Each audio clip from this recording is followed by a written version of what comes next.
নমস্কার বন্ধুরা, ডলি রন্ধনশালা সবাইকে স্বাগত। আর আজকে তোমাদের সাথে শেয়ার করব ওল দিয়ে কাতলা মাছের রেসিপি। শীতের সবজির সাথে সাথে এই সময় কিন্তু বাজারে প্রচুর পরিমাণে ওল পাওয়া যায়। আর এই ওলের রেসিপিটা তোমরা যদি এইভাবে একবার বানাও, এতটাই টেস্টি হয় যে আমি যে পদ্ধতিতে বানিয়েছি এই পদ্ধতিতে তোমরা বারবার কিন্তু রান্না করবে। আর ওল বা কচু অনেকেই কিন্তু গাল চুলকানোর ভয়ে খেতে চায় না, আর যদি এইভাবে রান্না করো তাহলে কিন্তু গাল চুলকাবেও না। আর যারা একেবারেই খেতে চায় না তারাই কিন্তু তোমাকে বারবার রিকোয়েস্ট করবে ওল বা কচু এইভাবে রান্না করতে। আর আমি এই রান্নার জন্য 300 গ্রামের মতো ওল নিয়েছি। আর ওলটা কাটার সাথে সাথেই কিন্তু আমি জলের মধ্যে একটু ডুবিয়ে রেখে দেবো। ওল কাটার পরে সাথে সাথে জলের মধ্যে না দিলে তাহলে কিন্তু ওলটা কালো হয়ে যাবে, তাই জলের মধ্যে একটু ডুবিয়ে রেখে দিলে ওলের কষটা বেরিয়ে যাবে। আর এই রান্নার জন্য আমি প্রথমে একটা মশলা বানিয়ে নেব। তার জন্য এখানে একটা ছোট বাটি নিয়েছি। বাটির মধ্যে প্রথমে আমি দিয়ে দিলাম 1 চামচ গোটা জিরে, আর সাথেই আমি এখানে দিয়ে দেব হাফ চামচের একটু কম কালো জিরে। আর আমি এখানে দিয়ে দেব 1 চামচ হলুদ সর্ষে। আমি এখানে হলুদ সর্ষেটা রান্নাতে ব্যবহার করেছি, তোমরা চাইলে 2 রকম সর্ষেই রান্নাতে ব্যবহার করতে পারো। আর দিয়ে দিলাম অল্প একটু পরিমাণ মতো আদা কুচি। আর আমি এখানে দিয়ে দিলাম ঝালের জন্য 4টে কাঁচা লঙ্কা। আমি এই রান্নাটা কাঁচা লঙ্কার ঝালেই করব। তোমরা তোমাদের পছন্দ মতো ঝালের জন্য গুঁড়ো লঙ্কাও ব্যবহার করতে পারো। আমি এবার সমস্ত মশলা একসাথে বেটে নেব। ওলটা আমি 3-4 বার জল পাল্টে খুব ভালোভাবে ধুয়ে নিয়েছি। ওলের মধ্যে যে আঠালো ভাব থাকে সেটা খুব ভালোভাবে ধুয়ে নিতে হবে। আর এই রান্নার জন্য আমি 2টো মাঝারি সাইজের আলু কেটে নিয়েছি। আর আলুগুলো আমি একটু বড় বড় সাইজ করে কেটে নিয়েছি। তোমরা তোমাদের পছন্দ মতো ছোট টুকরো করেও কেটে নিতে পারো। আর এই রান্নার জন্য আমি 4 পিস কাতলা মাছ নিয়েছি। আর কাতলা মাছটা কিন্তু জ্যান্ত। জ্যান্ত কাতলা মাছ দিয়ে ওল রান্না করলে রান্নার স্বাদ কিন্তু অনেক বেশি ভালো হয়। এবার আমি মাছটাকে রান্নার জন্য রেডি করে নেব। তার জন্য আমি মাছের মধ্যে দিয়ে দিলাম স্বাদ মতো লবণ, আর দিয়ে দিলাম পরিমাণ মতো হলুদের গুঁড়ো। এবার আমি লবণ আর হলুদের গুঁড়োটা মাছের গায়ে খুব ভালোভাবে হাত দিয়ে এইভাবে ঘষে ঘষে মেখে নেব। আমি এই রান্নাটা জ্যান্ত কাতলা মাছ দিয়ে করছি। তোমরা চাইলে কিন্তু বাজারে বেশ টাটকা ফ্রেশ যে কাতলা মাছ পাওয়া যায় বা রুই মাছ পাওয়া যায় সেটা দিয়েও করতে পারো।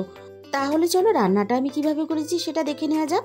প্রথমে আমি কড়াইয়ের মধ্যে পরিমাণ মতো সরষের তেল দিয়ে দিলাম।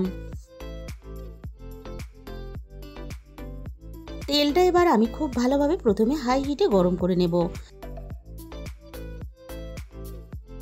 তেলটা আমি খুব ভালোভাবে গরম করে নিয়েছি। এবার আমি একে একে মাছগুলোকে ভাজার জন্য তেলের মধ্যে দিয়ে দেব। মাছগুলো আমি প্রথমে একটা সাইড খুব ভালোভাবে ভেজে নেব। মাছগুলো দেখো আমি একটা সাইড খুব ভালোভাবে ভেজে নিয়েছি, অপর সাইডটাও আমি ভাজার জন্য উল্টে দেব। আর মাছগুলো এভাবে ঘুরিয়ে ফিরিয়ে বেশ লালচে করে আমি ভেজে নেব। মাছগুলোকে আমি ঘুরিয়ে ফিরিয়ে বেশ একটু কড়া করে ভেজে নিয়েছি। এবার আমি সমস্ত ভাজা মাছগুলোকে কড়াই থেকে নামিয়ে নেব।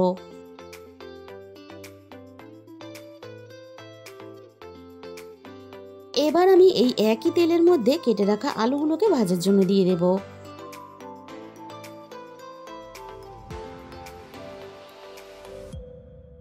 এবার আমি আলুগুলো একটু সময় নিয়ে নাড়াচাড়া করে বেশ লালচে করে ভেজে নেব।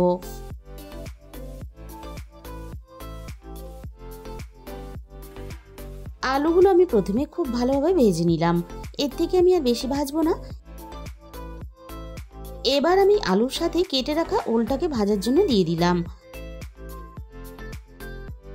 এবার আমি ওলের সাথেই দিয়ে দেব স্বাদ মতো লবণ, আর দিয়ে দেব অল্প পরিমাণ একটু হলুদের গুঁড়ো।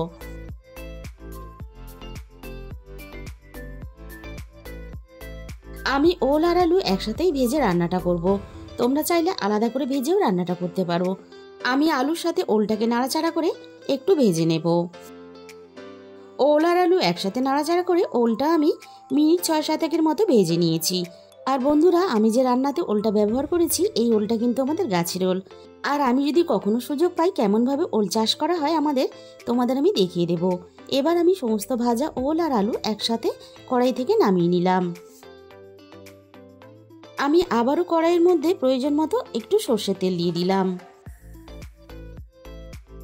তেলটা আমি খুব ভালোভাবে গরম করে নিয়ে এবার আমি তেলের মধ্যে ফোড়নে দিয়ে দেব অল্প একটু গোটা জিরে, আর সাথেই আমি এখানে দিয়ে দেব 2টো তেজপাতা কুচি। এবার আমি ফোড়নটাকে নাড়াচাড়া করে কয়েক মিনিট ভেজে নেব, ফোড়ন থেকে সুন্দর মিষ্টি গন্ধ বেরিয়ে আসা পর্যন্ত। ফোড়নটাকে আমি নাড়াচাড়া করে খুব ভালোভাবে ভেজে নিলাম। এবার বেটে রাখা মশলাটাকে দিয়ে দিলাম। আর এই মশলাটা দেওয়ার পরে কড়াইতে গ্যাসের ফ্লেমটা কিন্তু একেবারে লোতে রাখতে হবে, তা না হলে মশলাটা খুব তাড়াতাড়ি পুড়ে যাবে। এবার আমি মশলাটাকে নাড়াচাড়া করে তেলের মধ্যে একটু কষিয়ে নেব। খুব বেশিক্ষণ সময় নিয়ে কষাবো না, মিনিট 2-3 মতো কষিয়ে নিয়ে এবার আমি এখানে একটা মাঝারি সাইজের টমেটো কুচি দিয়ে দিলাম। মশলার সাথে টমেটোটা নাড়াচাড়া করে একটু কষিয়ে নরম করে নেব। আর রান্নাতে আমি যে সমস্ত মশলাগুলো ব্যবহার করেছি পুরোটাই কিন্তু আমার রান্নার পরিমাণ বুঝে ব্যবহার করেছি। আর তোমরা যখন এইভাবে রান্নাটা করবে তখন রান্নার সমস্ত মশলা রান্নার পরিমাণ বুঝে বাড়িয়ে বা কমিয়ে নেবে। শুধুমাত্র কালো জিরের পরিমাণটা কিন্তু সবসময় খেয়াল রাখবে, সমস্ত আর বাকি মশলার থেকে একটু কম নিতে হবে। আমি এখানে হলুদ গুঁড়ো আর লঙ্কার গুঁড়ো পরিমাণ মতো দিয়ে দিলাম। এবার আমি সমস্ত মশলা একসাথে নাড়াচাড়া করে আরও মিনিট 5 মতো সবকিছু একসাথে নাড়াচাড়া করে খুব ভালোভাবে কষিয়ে নেব। টমেটোটাও মশলার সাথে খুব ভালোভাবে নরম হয়ে মিশে গেছে। আমি মশলাটাকে খুব ভালোভাবে কষিয়ে নিলাম। এবার আমি মশলার মধ্যে ভেজে রাখা আলু আর ওলটাকে দিয়ে দেব। এবার আমি মশলার সাথে আলু আর ওল খুব ভালোভাবে একটু কষিয়ে নেব। বন্ধুরা, আমি এই রান্নাতে যে সমস্ত মশলাগুলো ব্যবহার করেছি এই মশলাগুলো দিয়ে যদি কখনো রান্না করে না থাকো, আমি তোমাদের রিকোয়েস্ট করব এই মশলাগুলো দিয়ে একবার তোমরা ওলের তরকারি রান্না করে খেয়ে দেখো। এই রান্নার স্বাদ কতটা ভালো হয় তখনই তোমরা বুঝতে পারবে। সব কিছু খুব ভালোভাবে কষিয়ে নিয়ে এবার আমি রান্নার মধ্যে উষ্ণ ফুটন্ত গরম জল দিয়ে দিলাম।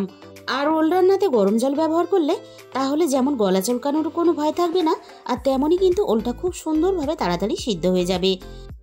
ওল আর আলু একসাথে যাতে খুব ভালোভাবে তাড়াতাড়ি সিদ্ধ হয়ে যায় তার জন্য আমি কিছুক্ষণের জন্য ঢাকা দিয়ে দিলাম।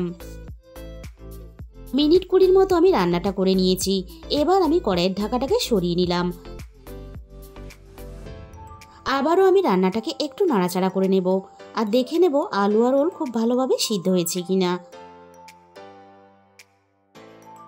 আলু আর ওল দেখেই মনে হচ্ছে খুব ভালোভাবে সিদ্ধ হয়ে গেছে। ওলটা একেবারে আলুর মতো নরম হয়ে গেছে আর আলুটাও কিন্তু খুব ভালোভাবে সিদ্ধ হয়ে গেছে। এবার আমি ভেজে রাখা মাছগুলোকে একে একে ঝোলের মধ্যে দিয়ে দেব। এবার আমি ঝোলের মধ্যে মাছগুলোকে ফুটিয়ে মিনিট 10 মতো একটু রান্না করে নেব। খুব বেশিক্ষণ সময় নিয়ে রান্নাটা করব না, যেহেতু জ্যান্ত মাছ তাহলে অনেকটাই কিন্তু নরম হয়ে যাবে, তার জন্য কিন্তু খেতে ভালো লাগবে না। রান্নাটা আমার রেডি হয়ে গেছে আর দেখেই বুঝতে পারছো রান্নাটা কতটা দেখতে লোভনীয় হয়েছে। বন্ধুরা, রান্নাটা যদি ভালো লেগে থাকে তাহলে বাড়িতে একদিন হলেও তোমরা ট্রাই করে দেখো। তাহলে বন্ধুরা, আজকের এই রেসিপিটা ভালো লাগলে ভিডিওতে একটা লাইক করে দিও আর নিজেদের বন্ধুদের মধ্যে শেয়ার করে দিও। আর যে সমস্ত নতুন বন্ধুরা এখনো পর্যন্ত আমার চ্যানেলটাকে সাবস্ক্রাইব করোনি, এরকম নতুন নতুন ঘরোয়া রেসিপি পেতে আমার চ্যানেলটাকে সাবস্ক্রাইব করে পাশে থাকা বেল আইকনটা ক্লিক করে অল করে দিও। তাহলে আমি যখনই কোনো নতুন রেসিপি আপলোড করব সবার আগে তোমার কাছে পৌঁছে যাবে। আজকে তাহলে এই পর্যন্ত, দেখা হবে অন্য কোনো নতুন রেসিপির সাথে।